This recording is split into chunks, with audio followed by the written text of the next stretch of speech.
Fuegos de Evangelismo. Buenas noches a todos. ¿Están contentos?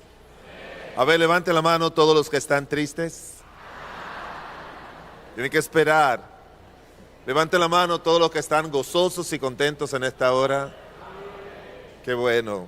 Bueno, por varias razones, Chile se ha constituido uno de mis países favoritos para visitar y también para predicar. Tengo tantísimos buenos amigos aquí. He disfrutado mucho las veces que he venido aquí a Concepción, las veces que he estado también en Santiago, en Iquique, y doy muchas gracias a Dios por todo lo que el Señor ha estado haciendo y seguirá haciendo. Mientras estaba sentado ahí, le daba gracias al Señor porque me permite ser testigo de eso y ser parte de eso. Y es un privilegio que no merecemos porque nada somos, pero a Él le ha placido hacerlo así. Y yo espero, como decía el pastor Salazar, que ese sea el inicio de que las iglesias de sana doctrina aquí en Chile puedan desarrollarse, puedan crecer, muchas almas vengan a los pies de Cristo, muchos siervos de Dios también se estén levantando. Estaba hablando con un joven que ya lo había visto varias veces aquí y también en Tucumán, y me dijo que está encargado de una iglesia hace 6 meses en un sector cerca de aquí. Así que siempre que encontramos a hombres y mujeres dedicados al servicio al Señor, eso es un gozo muy especial y una señal del propósito que tiene Dios con esta nación de Chile. El país más flaco del mundo, ustedes lo sabían, ¿verdad? Ese es el país más flaco del mundo. Pero yo espero que todos los engordemos con el Evangelio, amén. Que crezca con el Evangelio. Agradezco al pastor Ezequiel Salazar, que es el codirector de las conferencias de Fuego de Evangelismo y también el encargado en estas áreas de Sudamérica, que nos da el privilegio de poder estar aquí y poder participar en estas hermosas y preciosas conferencias y ver este grupo de hombres y mujeres dedicados y esforzados para venir aquí, me da mucho gozo. Así que espero que todos estos días y todo este tiempo de predicación sea de mucho provecho para cada uno de nosotros. Siempre tomamos en cuenta al comenzar las conferencias el tema que Dios ha puesto en el corazón del pastor Miguel de Anda. Ya comenzó hablando de lo que dice la Biblia en el libro de Apocalipsis 21. Y si usted nota, las 2 veces que se mencionan, he aquí yo vengo pronto, que son mensajes de nuestro Señor Jesucristo. Él tocó el capítulo 21, versículos del 1 al 7, y más adelante estaré tocando el capítulo 22, versículo número 6, porque se relaciona con lo que vamos a ver en esta hora. Abran sus Biblias en segunda de Timoteo, el capítulo 4, versículo del 1 al 8. Segunda de Timoteo, el capítulo 4 y los versículos del 1 al 8.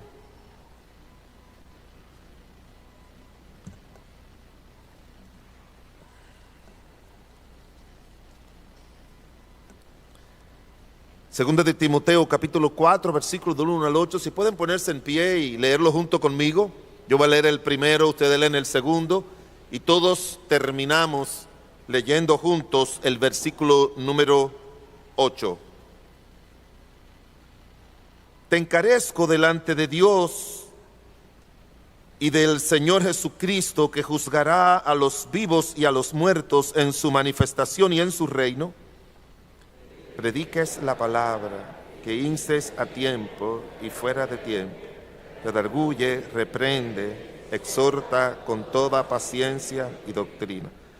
Porque vendrá tiempo cuando no sufrirá la sana doctrina, sino que teniendo comezón de oír, se amontonarán maestros conforme a esencias y apartarán de la verdad el oído y se volverán a las fábulas. Pero tú sé sobrio en todo, soporta las aflicciones, haz obra de evangelista, cumple tu ministerio. Porque yo estoy ya sacrificado. Tiempo de mi partida está cercano. He peleado la buena batalla, he acabado la carrera, he guardado la fe. Por lo demás me está guardada la corona de justicia, la cual me dará el Señor, juez justo, en aquel día, y no solo a mí, sino también a todos los que aman su venida. Hoy queremos que el Señor nos hable acerca del tema, la importancia hoy de aquel día. Una frase corta, muy usada por nuestro Señor Jesucristo, muy usada por el apóstol Pablo, y es esa frasecita, aquel día. Y usted no se imagina cómo esas dos palabras dominaron la mente, el corazón, el ministerio de nuestro Señor Jesucristo la última semana que Él estuvo aquí, y también cómo dominó y controló y determinó los resultados del glorioso ministerio del apóstol Pablo. Y esas dos palabras deberían ser las que determinen cómo debemos vivir nosotros, los hijos de Dios, y cómo debemos servir nosotros, los siervos del Señor. La importancia que debe tener hoy aquel día. Oremos. Padre del cielo y de la tierra, te damos infinitas gracias en el nombre de Cristo Jesús por darnos el privilegio, Señor, de disfrutar lo que tú hiciste en esta tierra en tu primera venida. Gracias, mi buen Señor, por morir en la cruz del Calvario, no solamente por los pecados nuestros, sino por los de todo el mundo.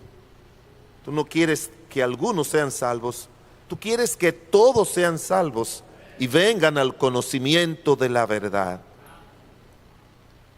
Y damos gracias, Señor, también por todo lo que tú harás en tu segunda venida.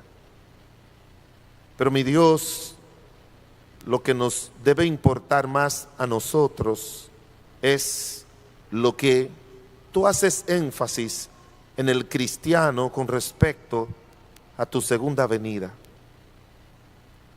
Y cómo debemos vivir nosotros y cómo debes tú encontrarnos. Eso debe gobernar el no saber que puede ser hoy, puede ser mañana. Tu palabra nos dice la importancia de nosotros vivir a la luz de aquel día y cómo eso debe afectar el día de hoy. Padre, te pido que tu glorioso Espíritu, tu palabra y tu presencia se manifiesten con poder en medio nuestro en esta hora. Tu siervo es completa y totalmente incapaz de traer tu verdad por sí mismo, Señor. Te pido humildemente, mi Dios, que tú nos conceda oír voz de Dios y no de hombre, para tu gloria y para tus propósitos, al congregar a esta multitud de creyentes en este lugar, en el nombre de Jesucristo. Amén. Gracias, pueden sentarse.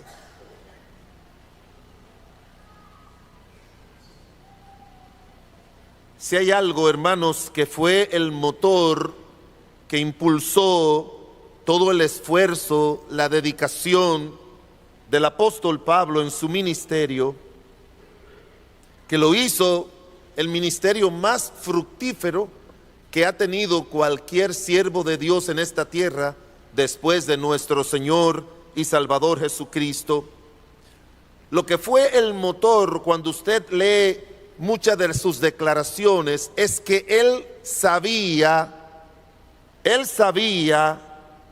que un día llegará aquel día en el que él tenía que dar cuenta.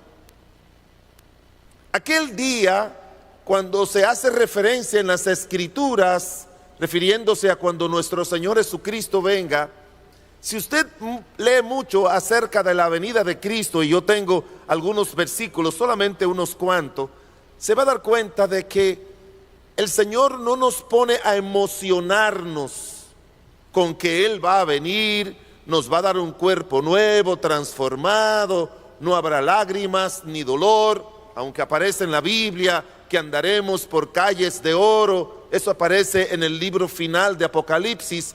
Pero antes de Apocalipsis, cada vez que se hace referencia al creyente con lo que tiene que ver con la venida de Cristo, siempre es para alentarnos a nosotros, advertirnos a nosotros en qué debemos estar ocupados y cómo el Señor quiere encontrarnos en aquel día.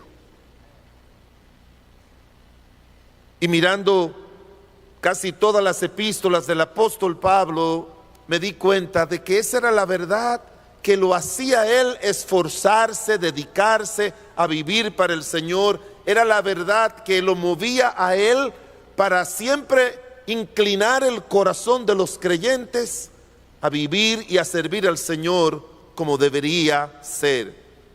El pensar que el Señor puede venir hoy, lo que es una doctrina muy fuerte en las Sagradas Escrituras, la doctrina de la inminencia del regreso de Cristo, no es solamente porque tenemos que estar pendiente a terremotos, a las guerras. Hay mucha gente que tiene su mirada puesta en las guerras, en los terremotos, en las pestes, y que están muy pendientes a todos los aspectos que se menciona en las Escrituras y en la profecía con respecto a la venida de Cristo. No hay nada malo con eso. Se han escrito muchísimos libros acerca de eso. Se ha especulado mucho. Hay diferentes posiciones de si Cristo viene antes de la gran tribulación, como creemos la mayoría de los cristianos evangélicos, a la mitad, a la final, si viene en esta manera, si se va a manifestar esto.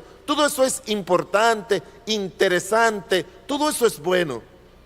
Pero con lo que respecta a ti y a mí, la venida de Cristo, que puede ser hoy, solamente nos recuerda, y el Señor nos recuerda lo que Él quiere que estemos haciendo, viviendo, pensando que ese día puede ser hoy.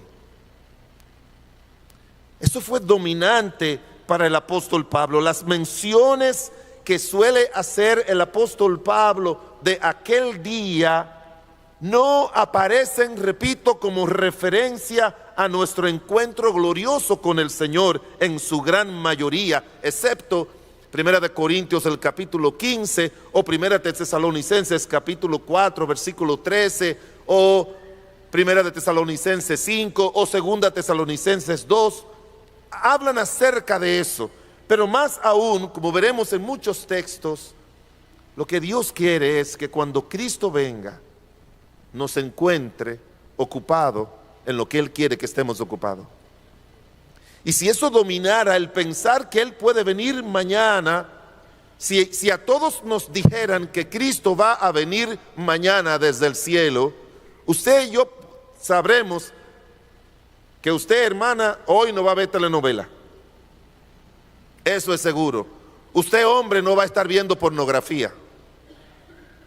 Usted va a tratar de vivir una vida santa para Dios. Usted va a querer guiar a otros a Cristo antes del día de mañana.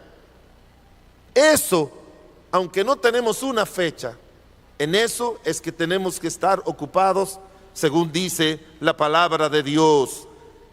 Esa es, como decía el apóstol Pablo aquí, yo estoy listo, yo he hecho todo y por eso sé lo que voy a recibir en aquel día. Él menciona en el versículo número 8, dice, me está guardada la corona de justicia, la cual me dará el Señor juez justo en aquel día. Y lo menciona porque él dice, yo he hecho todo lo que Dios me ha mandado hacer. Hermanos, para el cristiano, aquel día como veremos más adelante en el libro de Apocalipsis, capítulo 22 y versículo 6, no quiero que lo busquen ahora, pero para adelantarle un poquito, oiga lo que dice el Señor: he aquí yo vengo pronto y mi galardón conmigo para recompensar a cada uno según sus obras. ¿Qué va a decir el Señor de ti y de mí cuando nos paremos frente a Él? Yo creo, hermanos, como dice la Biblia, en segunda de Corintios capítulo 5, que nosotros tenemos que comparecer ante el tribunal de Cristo. Antes de que usted reciba su mansión en el cielo, antes de que usted camine por calles de oro, antes de todo eso, de la boda del Cordero, el Señor va a juntarse con nosotros y va a pedir cuenta de nuestras vidas. Y eso al apóstol Pablo lo hacía temblar, y lo hacía temer, y lo hacía esforzarse, y lo hacía cumplir, y lo hacía estar pendiente de vivir una vida santa, porque como veremos más adelante, el Señor va a venir como ladrón en la noche, y no hay nadie que esté listo, preparado, cuando el ladrón ha de venir. Es como un evento de dar cuenta. En aquel día fue la mayor fuente de estímulo para el siervo de Dios, y debe ser también, y fue siempre la mayor fuente de estímulo para que los cristianos a quienes el apóstol Pablo le escribía se dedicaran al Señor. El verdadero significado de la doctrina de la eminencia de la venida de Cristo en las Escrituras radica en crear un temor de vivir vida santa y piadosa como la única manera en la cual el Señor quiere encontrarnos. Déjeme leerle solamente 4 versículos. 4. Yo puedo leerle 15 o 20. Primera Tesalonicenses 3:13, para que sean afirmados vuestros corazones irreprensibles en santidad delante de Dios nuestro Padre en la venida de nuestro Señor Jesucristo con todos sus santos. Primera Tesalonicenses 5:23, y el mismo Dios de paz os santifique por completo todo vuestro ser, espíritu, alma y cuerpo, sea guardado e irreprensible para la venida de nuestro Señor Jesucristo. Primera de Juan, capítulo número 2, versículo 28. Y ahora, hijitos, permaneced en Él, para que cuando Él se manifieste tengamos confianza, para que en su venida no nos alejemos de Él avergonzados. Segunda de Pedro, capítulo 3, versículo 10. Pero el día del Señor vendrá como ladrón en la noche, en la cual los cielos pasarán con gran estruendo, y los elementos ardiendo serán deshechos, y la tierra y las obras que en ellas hay serán quemadas. Puesto que todas estas cosas han de ser deshechas, ¿cómo no debéis vosotros de andar en santa y piadosa manera de vivir? Hermanos, usted con esos 4 es suficiente para que tú y yo despertemos a la realidad de que nosotros no tenemos que estar ansiosos de ver cosas con respecto al cumplimiento de la venida de Cristo, sino que el Señor Jesucristo vea en nosotros aquellas cosas que Él quiere que vivamos cada día de nuestras vidas. De manera que todos nosotros, hermanos, vamos a dar cuenta, antes de disfrutar lo que el Señor, todos nosotros vamos a dar cuenta. Y eso va a ser aquel día. Tanto el Señor Jesucristo como el Padre, como el apóstol Pablo, fueron todos esos escritores, siempre hablaban de aquel día, repito, como un tiempo de referencia, un encuentro con Cristo en su venida, y donde el enfoque de dar cuenta de nuestras vidas estuvo presente. Mire este versículo en el Antiguo Testamento, el último que aparece en el libro de Eclesiastés 12:14. Porque Dios traerá toda obra a juicio juntamente con toda cosa encubierta, sea buena o sea mala. Hebreos el capítulo 13 dice: todas las cosas están desnudas y abiertas ante los ojos de aquel a quien tenemos que dar cuenta. El Señor Jesucristo, no solamente el Padre en el Antiguo Testamento, Cristo en el Nuevo Testamento dice, Mateo 7:22, muchos me dirán en aquel día: Señor, Señor, ¿no profetizamos en tu nombre? Y en tu nombre echamos fuera demonios, y en tu nombre hicimos muchos milagros. Entonces les declararé: nunca os conocí, apartaos de mí, hacedores de maldad. No importa todo lo que tú has hecho, si en tu vida personal te dedicaste a hacer cosas malas delante de los ojos del Señor, no vas a recibir la aprobación de Dios por lo que tú hiciste frente a los demás, sino por lo que hiciste delante de su presencia. En capítulo 25 de Mateo, versículo 19 dice: después de mucho tiempo vino el Señor de aquellos siervos y arregló cuentas con ellos. Y llegando el que había recibido 5 talentos, trajo otros 5 talentos, diciendo: Señor, 5 talentos me entregaste, he aquí que he ganado otros 5 talentos sobre ellos. Y su Señor le dijo: bien, buen siervo y fiel, sobre poco has sido fiel, sobre mucho te pondré, entra en el gozo de tu Señor. Pero dice: después de mucho tiempo vino el Señor de aquellos siervos y arregló cuenta con ellos.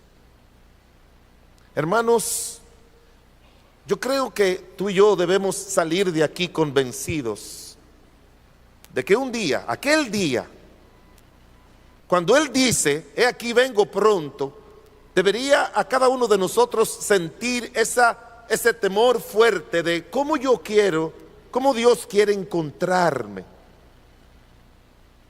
cómo Dios quiere que yo viva hoy. Un autor decía que el apóstol Pablo siempre pensaba en 2 cosas: hoy y aquel día. Era lo único. Eran las verdades dominantes en la mente y en el corazón de él. ¿Cómo vivir hoy con respecto a lo que va a suceder aquel día? Pero se refiere a aquel día en el que tú y yo tenemos que dar cuenta delante del Señor. En Romanos el capítulo 14, versículo 12 dice: todos tenemos que dar cuenta delante del Señor. Todos, absolutamente. Yo recuerdo tiempo de mi vida donde años atrás tenía mucha ansiedad, mucha inquietud. Años cuando comenzó mi ministerio, no sé si fue el mismo Señor o el maligno o mis propias debilidades que me trajo a la mente al rey Saúl. Y yo decía: Señor, yo no quiero que me pase como a Saúl. Porque el Señor dijo de Saúl: me pesa haber puesto a Saúl en una posición mía. Yo pensaba en mis debilidades, yo pensaba en mis limitaciones, y viví muy angustiado con respecto a eso. Y le oraba al Señor y le dije al Señor: Señor, si un día va a pasar esto en mi vida, no me deje entrar al ministerio. Le temía a que me pasara esto, como le había pasado a otros siervos de Dios, que le hicieran aquello, que le pasara a lo otro, que sus hijos sufrieran, que su esposa sufriera, que la iglesia sufriera, como hoy en día la iglesia está sufriendo por muchos hombres de Dios que están dejando la vida de santidad a Dios y caen en el adulterio y caen en problemas. Y esa ha sido la verdad que ha gobernado mi vida.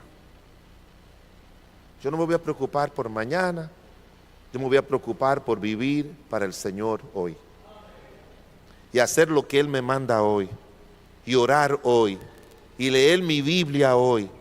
No tiene nada que ver si la leí. Ya voy por el libro de Santiago En el mes de enero, en la iglesia, nosotros comenzamos a leer el libro de Génesis. En enero día primero, leemos 3 o 4 capítulos de Génesis, y así lo leemos todos los días, 3 o 4 capítulos sin fallar, y ya usted el día 15 o 18 de diciembre ha leído la Biblia entera, y yo he hecho eso por más de 50 años.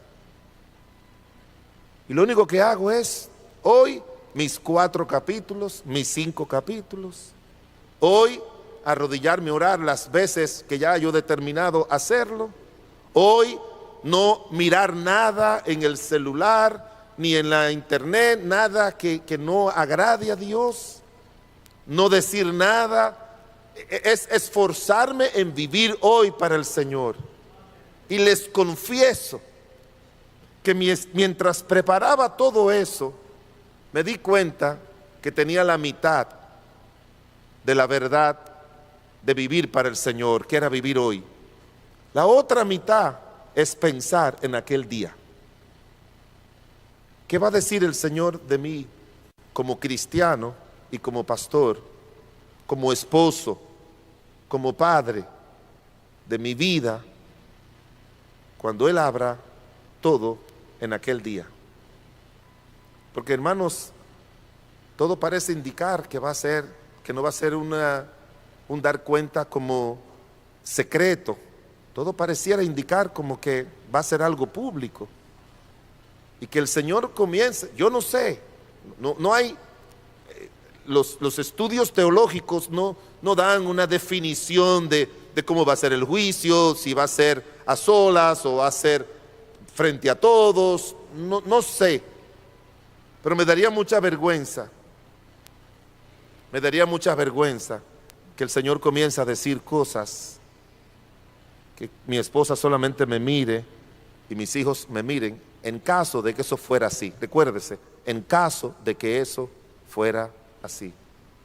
Que los miembros de la iglesia dijeran, no me imaginaba que mi pastor estaba haciendo eso, viendo eso. Que mientras los hermanos iban a ganar las almas, él se quedaba viendo televisión o se quedaba haciendo cualquier cosa. Que cuando llegaba el tiempo de preparar las prédicas, lo hacía atropelladamente y no se preparaba como debería. Tú y yo tenemos que dedicarnos a hacer lo que Dios nos manda a hacer hoy y vivir lo que Dios nos manda a vivir hoy, pero pensando, hermanos, en que un día, igual como se van a abrir los libros en Apocalipsis capítulo 21 para los incrédulos, un día también, dice la Biblia, habrá el tribunal de Cristo. Aquel será el trono blanco para castigación, para castigo. Como dice la Biblia, cuando Cristo venga, lo primero que dice es, mi galardón conmigo. El apóstol Pablo decía, yo sé cómo he vivido cada día para el Señor y para servir al Señor sacrificialmente, santamente. Yo sé y estoy convencido que me espera mi corona. ¿Pudiéramos tú y yo decir eso de nuestra vida? Que lo que nos espera por haber vivido para Dios. Todavía estamos a tiempo, hermanos, de vivir hoy para Él, pendiente a lo que va a suceder aquel día. Segunda de Corintios 5:10, el apóstol Pablo dice, por tanto procuramos también, o ausentes o presentes, serles agradable, porque es necesario que todos nosotros comparezcamos ante el tribunal de Cristo, para que cada uno reciba según lo que haya hecho mientras estaba en el cuerpo, sea bueno o sea malo. Y ninguno de estos versículos hacen referencia a incrédulos. Ninguno de estos versículos está dentro de un contexto interpretativo que tiene que ver con incrédulos, sino con creyentes. De manera, hermanos, que tú y yo tenemos que vivir como el hoy, cómo vivir hoy, pensando en aquel día. pensando en ese día. Y cómo el Señor, como dice la Biblia, quiere encontrarnos a cada uno de nosotros. Aquel día, repito, debe ser la verdad dominante para la vida cristiana, santa y piadosa, y para un ministerio pastoral de vida irreprensible y de servicio al Señor temeroso. Pastores, nunca perdamos el temor a Dios que le enseñamos los cristianos. Hace unos meses atrás, una conferencia muy importante que se realiza en mi país de un grupo de pastores bautistas. Fue un predicador norteamericano muy conocido, escritor de libros. Me dolía porque cuando él predicaba era muy duro con los demás. Yo siempre he tenido la duda del que es duro con los demás desde el púlpito, está escondiendo algo malo en su vida. Por eso no me gusta eso.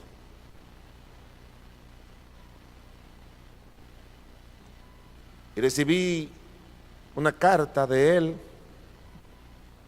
un hombre de 72 años, envuelto con una joven sexualmente.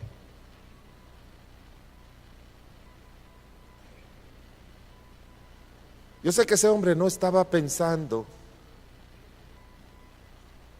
cómo vivir delante de Dios. Llega un momento a veces que el ministerio es tan absorbente que absorbe al cristiano. Déjeme decirle que lo que usted es como cristiano, de eso depende de lo que usted será como pastor, lo que usted y yo seremos como pastor. Y todo pastor tiene que dedicarse primero a su vida como cristiano y después a su ministerio. Todo pastor debe dedicarse a su esposa primero y después a su iglesia y a sus hijos. Todo pastor tiene que dedicarse a la oración privada antes que la oración en el templo. Porque como decía Melvin Hush en su libro El desarrollo del varón de Dios, la vida cristiana es un campo de batalla, pero la batalla es más feroz en la vida del ministro. Nosotros tenemos que saber que necesitamos como pastores vivir lo mismo que le predicamos a los miembros de nuestra iglesia. Y siempre pensando en que en el día de hoy, cuando todos ellos están en sus batallas, hubo un hombre que se quedó en su casa y no ocupado en las cosas del Señor, y hizo algo pecaminoso, lo encubrió lo más que pueda, pero dice la Biblia que ese hombre David hizo algo desagradable frente a los ojos del Señor. Hermanos, no podemos olvidarnos de los ojos del Señor. No podemos olvidarnos de la presencia del Señor.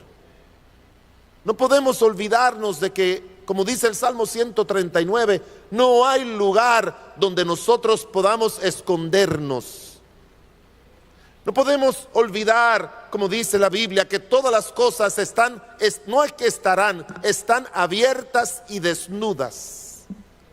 Y como le dice el apóstol Pablo a Timoteo, que los pecados de algunos hombres se descubren ahora, pero otros se descubrirán después. Dice él en Primera de Timoteo, capítulo número 5.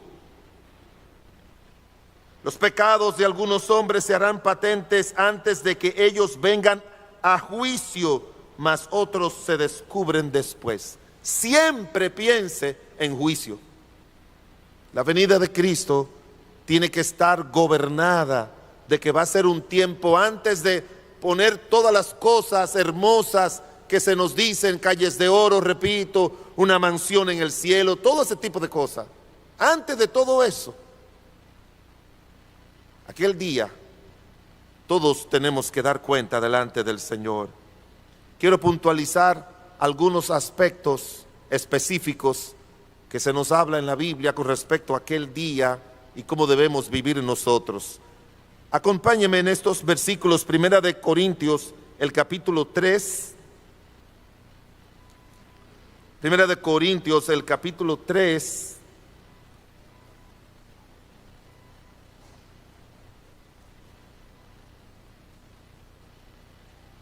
Y el versículo número 13, dice la Biblia: la obra de cada uno se hará manifiesta, porque el día la declarará, pues por el fuego será revelada, y la obra de cada uno, cual sea el fuego, la probará.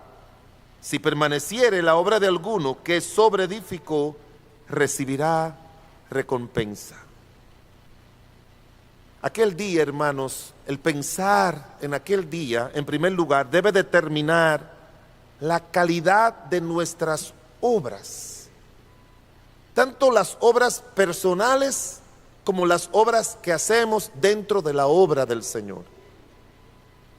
Lo va a determinar. Llegará ese día en que el Señor te va a pedir cuenta a ti, hermano, te va a pedir cuenta a ti, hermana, porque todos, dice la Biblia, como dice aquel versículo que tú y yo conocemos, famoso, que solamente mencionamos cuando andamos evangelizando, el versículo de Efesios 2, 8 y 9, porque por gracia sois salvos por medio de la fe, no por obra, para que nadie se gloríe. Pero el versículo 10 nos dice la razón terrenal de nuestra salvación.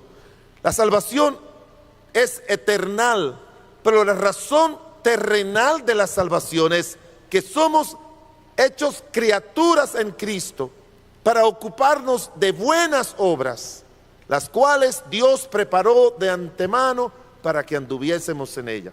Igual como Él preparó la salvación desde antes de la fundación del mundo, como dice Efesios, también Él ha preparado la ocupación de los salvados.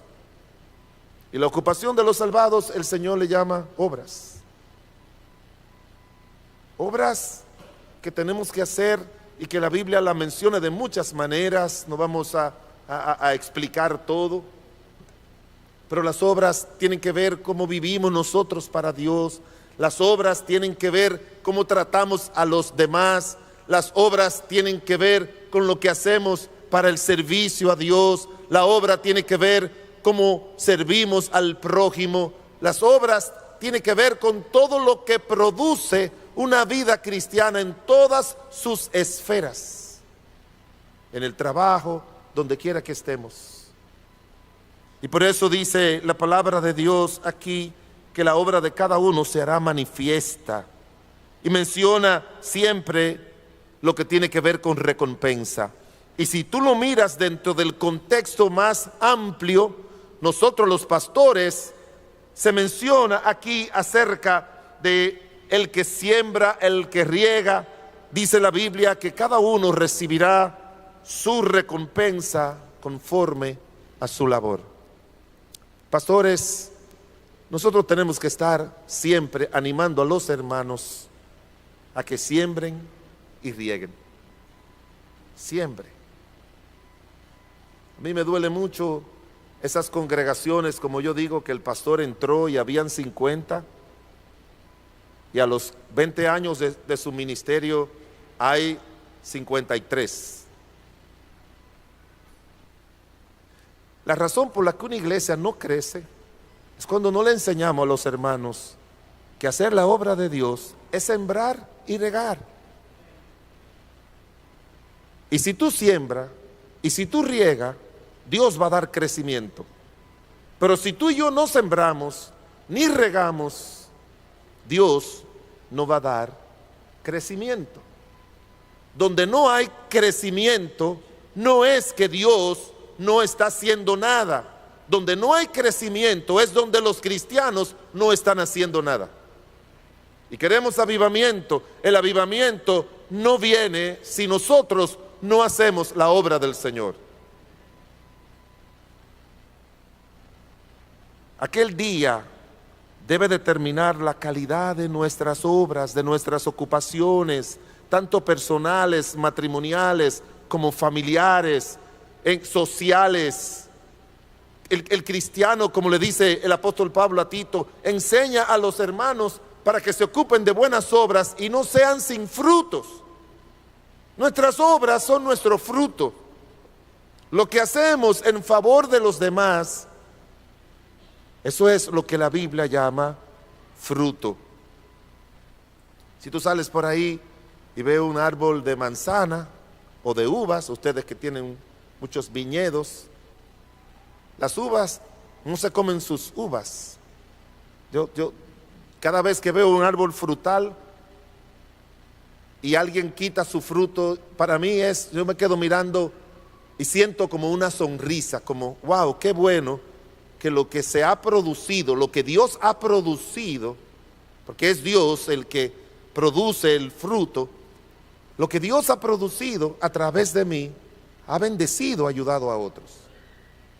Pero alguien lo sembró, alguien lo regó, y ahora nosotros, cuando vamos al supermercado, podemos tomar la naranja, podemos tomar la manzana, podemos tomar el arroz.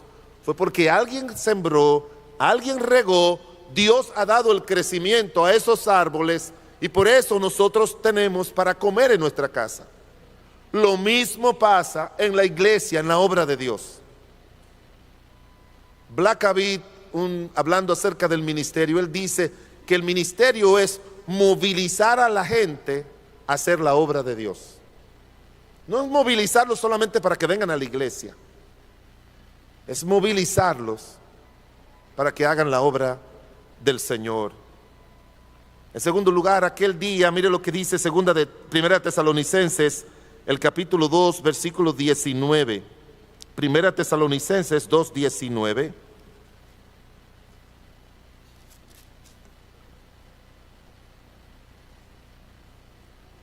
Porque ¿cuál es nuestra esperanza y gozo y corona en que me gloríe?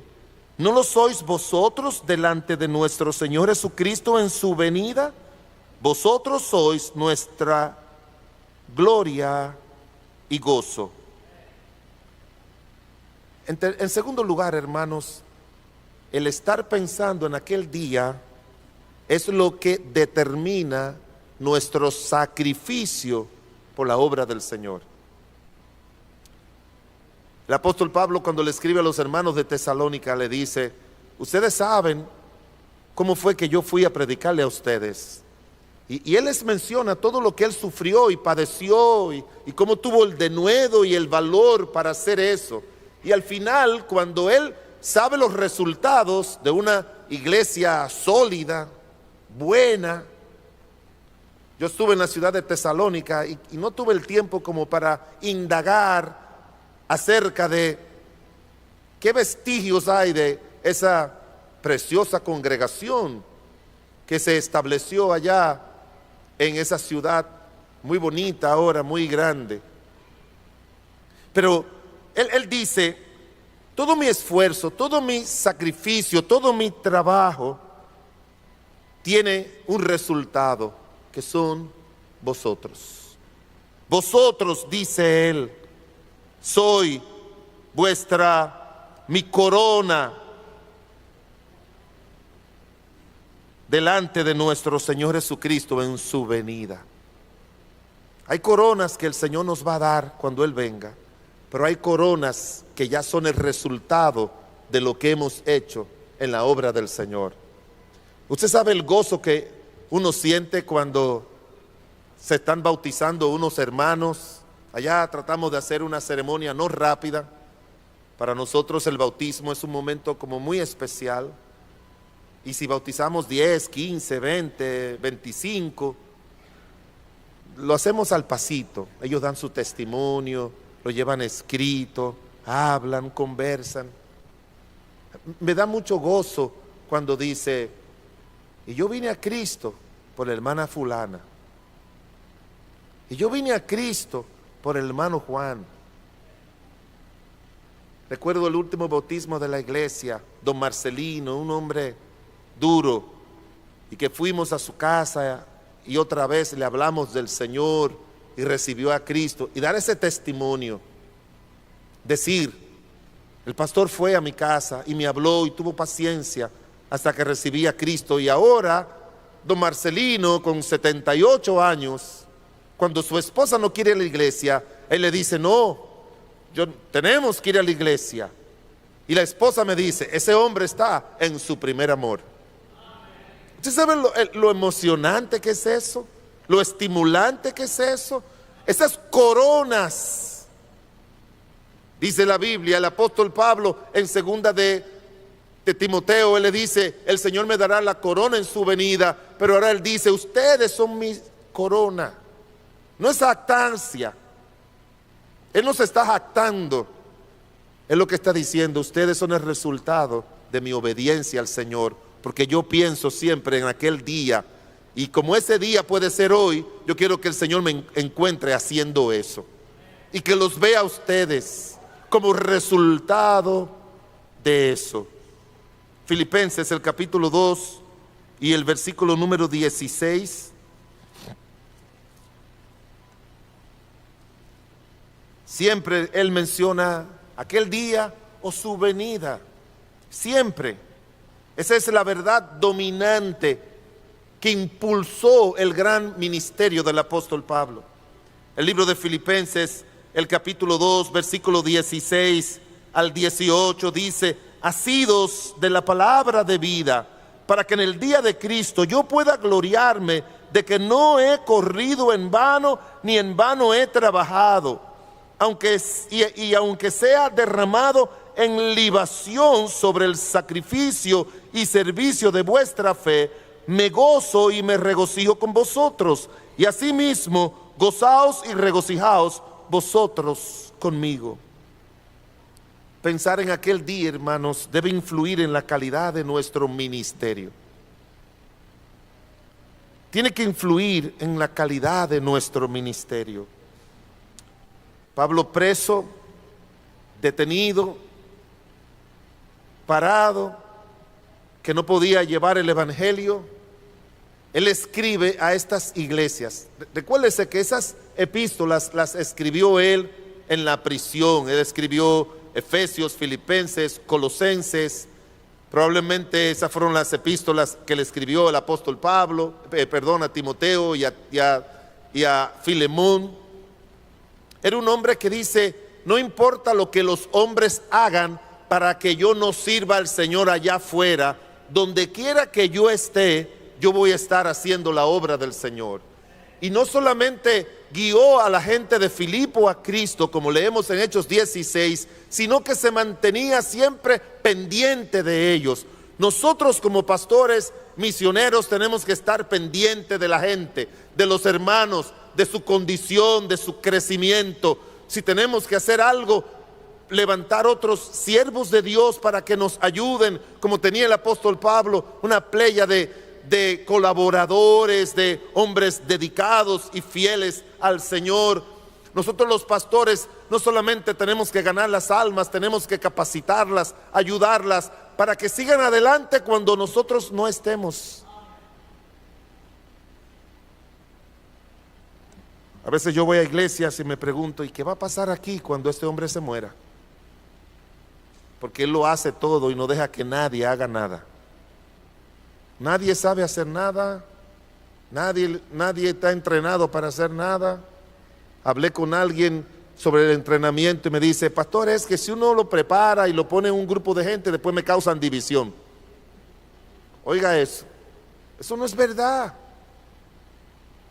Mientras tú los preparas y siempre estás con esos hombres y tú delegas con ellos y tú puedes, ellos pueden entender y tú le tienes que decir a la congregación, hermanos, cuando yo falte, que hay pastores que creen que no se van a morir y misioneros, dígale, cuando yo falte, si usted es misionero igual, hay muchos misioneros que cuando se van a sus países a visitar las iglesias y cuando dejaron 100 y encuentran 15. porque no preparan a la congregación con la calidad ministerial con que debe hacerlo. Tu trabajo, como dice él, usted y yo no podemos ni correr ni trabajar en vano. Estaba hablando con alguien recientemente en otro país, que dije yo, ya que estoy en este país, déjame ir a visitar a ese misionero que yo tengo 13 años ayudando y que yo no conozco. No lo conocía, porque me lo refirió un pastor amigo. Nosotros ayudamos misioneros en los 5 continentes. Y cuando yo le comencé a preguntar sobre su ministerio, bueno, es que estuve aquí, pero vino un hombre y trató de ser líder y después se llevó más de la mitad de la gente. Y después que se fue, yo comencé de nuevo y después vino otro y se llevó un grupo de gente. Nosotros no podemos trabajar en vano, hermanos. Nosotros tenemos que poner un buen fundamento en la gente, para que la gente siga a Cristo, para que la gente sea leal, para que la gente sea fiel al Señor, para que las personas puedan tener fundamento sólido. La calidad de nuestro ministerio se refleja en la firmeza espiritual de los miembros y de los siervos de Dios que se forman en esa congregación. Y el apóstol Pablo está pensando, como dice él, para que en el día de Cristo, siempre eso es su pensamiento dominante. Lo que yo hago, he trabajado duro, no quiero que sea en vano, porque como dice él, ha sido de la palabra de vida, para que en el día de Cristo yo pueda gloriarme. La palabra gloriarse, cada vez que la usa el apóstol Pablo, no se refiere a decirle a los demás lo que yo he hecho. La palabra gloriarse significa lo que Cristo ha hecho a través de mí. Y lo que es el resultado de lo que yo he hecho en obediencia a Él. Hebreos, el capítulo número 13. Hebreos, el capítulo número 13, otro texto muy conocido por cada uno de nosotros.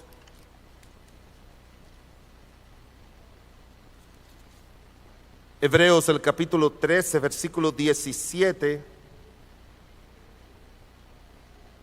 Dice la Biblia: obedeced a vuestros pastores y sujetaos a ellos, porque ellos velan por vuestras almas como quienes han de dar cuenta, para que lo hagan con alegría y no quejándose, porque esto es provechoso. Aquel día también, hermanos, aquel día debe mostrarnos a nosotros, ayudarnos a poder ser pastores. ¿Usted sabe que hay pastores que no son pastores? Que no funcionan como pastores. Estando en España, me paré hace unos años atrás a ver, como en mi país no crían ovejas, y pasé por el campo para detenerme a ver todo lo que la Biblia dice acerca de un pastor. Y el pastor es una persona que a las ovejas del campo la trata de una manera tal que esos animalitos indefensos se convierten en las personas más leales, porque no pueden ser golpeadas, porque no pueden gritarles, porque no se le puede arrear como se hacen las vacas y los bueyes. No se le puede poner ese aguijón que le ponen a los bueyes para que caminen. No se pueden atar con cuerdas como se atan otros animales. Y nosotros los pastores también tenemos que aprender a tratar bien a la gente. El apóstol Pablo dice que alentéis a los débiles, a los de poco ánimo, que alentéis a los débiles, que sostengáis a los débiles, que alentáis a los de poco ánimo. Si usted lee Primera de Tesalonicenses capítulo 2, para mí ese es el pasaje que me ha ayudado a mí a ser el pastor afable, amable, aunque firme, obviamente, pero él dice como la nodriza con ternura. ¿Usted ha leído eso? Como la nodriza con ternura cuida a sus niños. Su gran afecto, decirle a los hermanos te amo, aunque sean hermanos difíciles. Amarlos, cuidarlos, buscarlos. Porque eso fue lo que Cristo hizo con Pedro. Mire, si Pedro hubiese sido miembro de una de nuestras iglesias, hace tiempo que lo hubiésemos sacado nosotros. Los dos muchachitos esos que mandaban fuego del cielo, hace tiempo que lo hubiésemos dicho, eso no pueden ser ni misioneros, ni pastores, eso pongan a un lado. Pero el Señor aprendió a amar tanto a Juan, que Juan aprendió a caminar al lado de Cristo, recostarse al lado de Cristo y convertirse del hijo del fuego, del trueno, a convertirse en el discípulo y en el apóstol del amor. Esa paciencia, esa ternura de Cristo, aunque esa firmeza que él tuvo, fue la que imitó el apóstol Pablo. Y por eso, cualquiera que haya sido el autor del libro de Hebreos, él dice que nosotros tenemos que dar cuenta de cómo tratamos a la gente, de cómo tratamos a los hermanos en Cristo. Primera de Timoteo 3, del 1 al 7, habla de los requisitos de los pastores. Y de esos requisitos solamente hay uno de capacidad, que es apto para enseñar. Después, los otros 17 son requisitos de personalidad. Y si hay alguien en la iglesia que tiene que tener una personalidad sana, es el pastor. Es él. Y el Señor, con el fruto del Espíritu, nos ayuda a eso. Terminamos con el libro de Hebreos, el capítulo número 10. Hebreos, el capítulo número 10, y esto tiene que ver mucho con nosotros, con los hermanos en Cristo.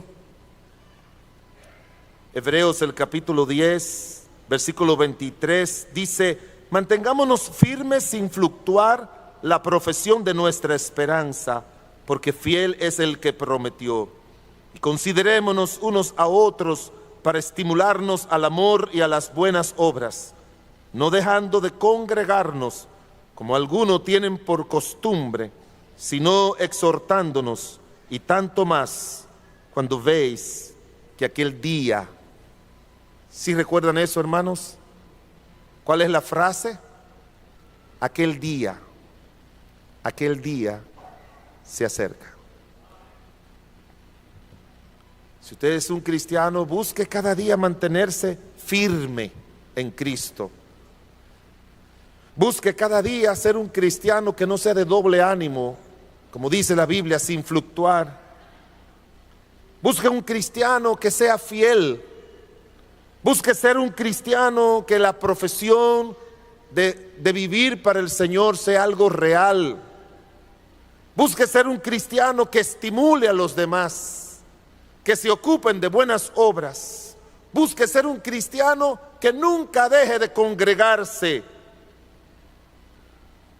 bajo ninguna circunstancia, que pueda exhortar a otros y animar a otros, siempre pendiente cuando veis que aquel día se acerca. Aquel día debe determinar cómo vivimos hoy. Y lo que vivimos hoy es para que en aquel día no nos alejemos de él avergonzados. Ese fue el motor del apóstol Pablo. No busque otro. No busque otro. Eso aparece desde el libro de Romanos, yo lo busqué, hasta el libro de Timoteo. Aún cuando se refiere a lo que alguien le hizo, él menciona de alguien que lo ayudó.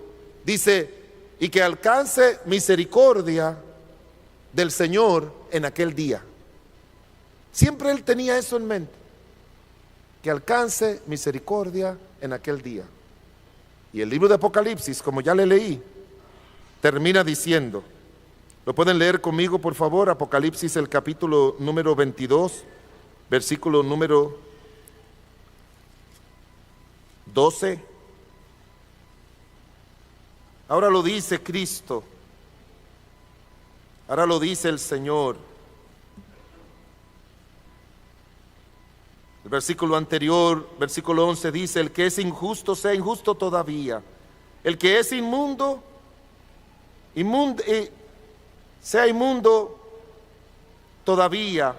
El que es justo, practique la justicia todavía. Y el que es santo, santifíquese todavía. Lea conmigo el versículo 12, aquí vamos. He aquí, yo vengo pronto, y mi galardón conmigo, para recompensar a cada uno según sea su obra. No se olvide de eso, hermanos. El Señor va a recompensar, sea lo bueno o sea lo malo. Él espera de nosotros. Él espera que nosotros vivamos para Él hoy. Él espera que le sirvamos hoy. Él espera que cuando llegue aquel día, nosotros no nos alejemos de Él, sino que lo esperemos y que podamos decir, como termina el libro de Apocalipsis, después de esta noche y de mañana en la noche y de cada día en la noche, sí, Señor Jesús, ven pronto. Que no nos encuentre como aquellas mujeres, aquellas vírgenes que no estaban listas para cuando viniera su Señor. Es que son demasiadas enseñanzas con respecto a eso. Quiera Dios que aquel día sea determinante para la vida de cada uno de nosotros. Oremos. Padre del cielo y de la tierra,